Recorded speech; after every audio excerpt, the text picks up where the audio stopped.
Martin's Big Words: The Life of Dr. Martin Luther King, Jr. Written by Doreen Rappaport, illustrated by Bryan Collier. Everywhere in Martin's hometown, he saw the signs, "White Only." His mother said these signs were in all southern cities and towns in the United States. Every time Martin read the words, he felt bad until he remembered what his mother told him. "You are as good as anyone." In church, Martin sang hymns. He read from the Bible. He listened to his father preach. These words made him feel good. When I grow up, I'm going to get big words too. Martin grew up. He became a minister like his father, and he used the big words he had heard as a child from his parents and from the Bible. Everyone can be great. He studied the teachings of Mahatma Gandhi. He learned how the Indian nation won freedom without ever firing a gun. Martin said love when others said hate. Hate cannot drive out hate.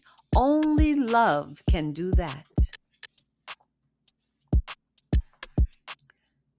He said together when others said separate. He said peace when others said war. Sooner or later, all the people of the world will have to discover a way to live together.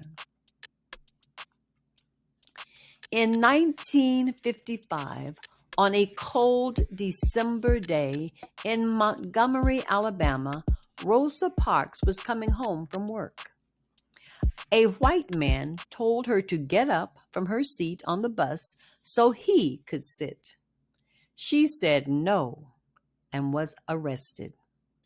Montgomery's black citizens learned of her arrest. It made them angry. They decided not to ride the buses until they could sit anywhere they wanted. For 381 days, they walked to work and school and church. They walked in rain and cold and in blistering heat. Martin walked with them and talked with them and sang with them and prayed with them until the white city leaders had to agree they could sit anywhere they wanted.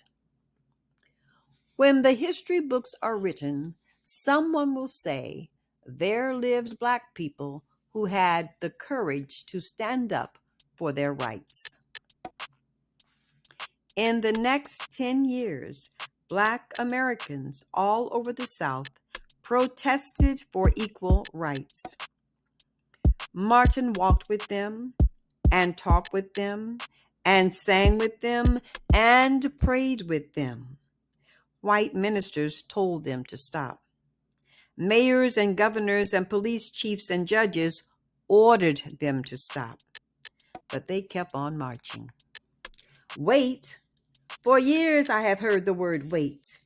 We have waited more than 340 years for our rights. They were jailed and beaten and murdered, but they kept on marching. Some Black Americans wanted to fight back with their fists. Martin convinced them not to by reminding them of the power of love. Love is the key to the problems of the world. Many white Southerners hated and feared Martin's words. A few threatened to kill him and his family. His house was bombed, his brother's house was bombed, but he refused to stop. Remember, if I am stopped, this movement will not be stopped because God is with this movement. The marches continued. More and more Americans listened to Martin's words. He shared his dreams and filled them with hope. I have a dream that one day in Alabama, little black boys and black girls will join hands with little white boys and white girls as sisters and brothers. After 10 years of protest, the lawmakers in Washington voted to end segregation. The white-only signs in the South came down. Dr. Martin Luther King Jr. cared about all Americans. He cared about people all over the world, and people all over the world admired him. In 1964, he won the Nobel Peace Prize. He won it because he taught others to fight with words, not fists. Martin went wherever people needed help. In April 1968, he went to Memphis, Tennessee. He went to help the garbage collectors who were on strike.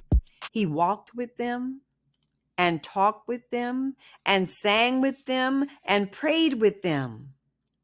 On his second day there, he was shot. He died. His big words are alive for us today. Freedom, peace, together, love. I have a dream.